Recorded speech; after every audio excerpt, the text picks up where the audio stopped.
देखने के लिए जरा भीड़ को सरका कर देखा और हैरान रह गया। नीचे कांच की टूटी थी की बात सुनाई दी। पाला बेवड़ा, दारू पीने टेरेस पर जाते वक्त फिसल कर कांच गले में घुसने से जख्मी हो गया है। सामने से वो आदमी हट गया और वो जमीन पर पड़ी लहूलुहान मेरी लाश नजर आई। रात के 12 बजे थे कि तभी दरवाजे पर दस्तक हुई। डाइनिंग टेबल पर अपने पति का इंतजार करती रागिनी उठकर दरवाजे की तरफ गई। इतनी देर में 3 बार दस्तक हो चुकी थी। उसने दरवाजा खोला कि तभी उसका पति अतुल हाँफते हुए घर के भीतर आ गया और दरवाजा बंद करते हुए कांपती आवाज में बोला, दरवाजा मत खोलना। अतुल, तुम इतने डरे हुए क्यों? आखिर हुआ क्या है? वो जान से मारने के लिए मेरा पीछा कर रही है। वो अब जिंदा नहीं छोड़ेगी। कौन तुम्हारा पीछा कर रहा है और मारना क्यों चाहता है? तभी जोर जोर से दरवाजा पीटने की आवाज आने लगी। क्या तुमने किसी से झगड़ा किया है जो वो तुम्हें मारने आ गया है? आवाज मत करो रागिनी, और वो मुझे नहीं तुम्हें मारने आई है। मुझे? कौन मुझे मारना चाहती है और मैंने क्या किया है? वो तुम्हें अपने साथ लेने आई है, वो शैतानी आत्मा। और तभी दोबारा दरवाजे पर दस्तक होने लगी। रागिनी सहम गई और दरवाजे के बाहर अतुल खड़ा था, जो जोर जोर से दरवाजा पीटकर रागिनी को बचाने आया था, उसे शैतानी आत्मा से जो अतुल के रूप में अंदर थे। कभी कभी हमारे साथ कुछ ऐसी घटनाएं घटित होती है जो हमें सोचने पर मजबूर करती है कि हमने जो देखा, अनुभव किया, वो क्या था।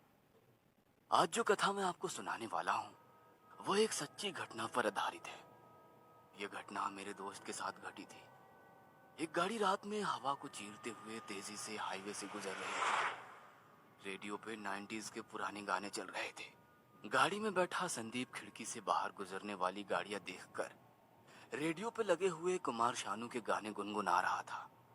संदीप एक कंपनी का सीईओ था। उसकी हाल ही में शादी हुई थी। उसकी पत्नी अपने मायके कोकण गई थी। घर में ही शादी थी, इसलिए जमाई होने के नाते संदीप को भी निमंत्रण था, लेकिन वर्कलोड के कारण वो उसके साथ तभी ना जा सका।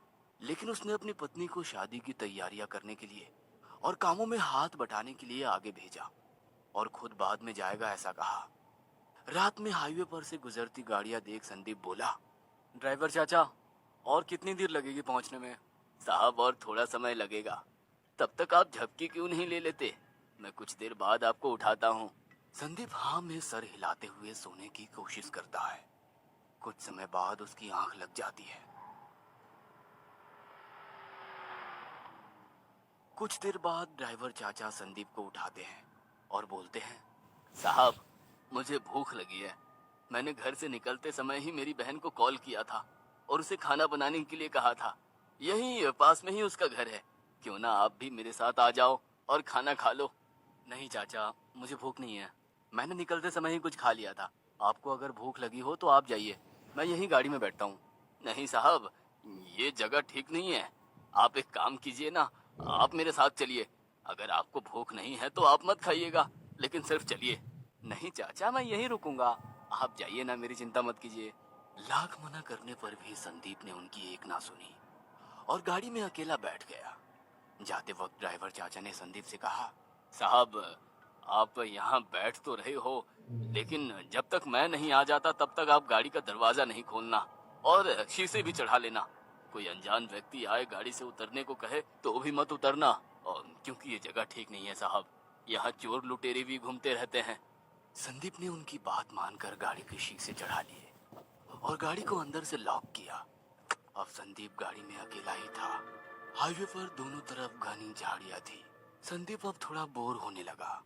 अरे यार, बोर हो रहा हूँ, ऊपर से यहाँ रेंज भी नहीं है।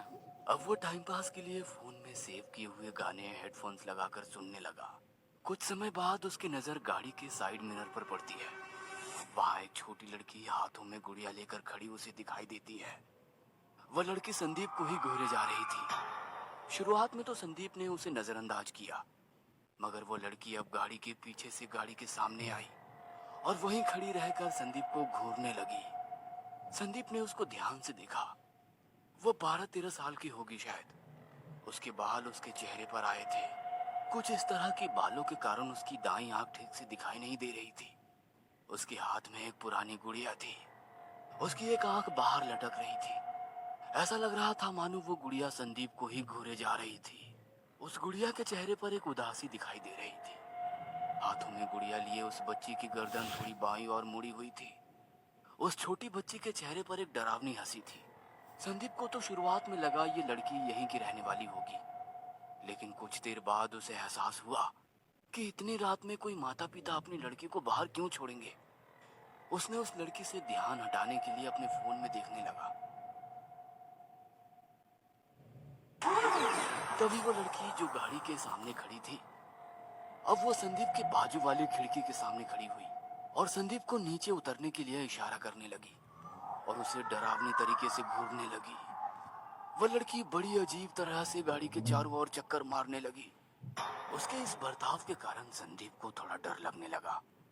पहले तो संदीप को लगा कि वो लड़की रास्ता भटक गई होगी,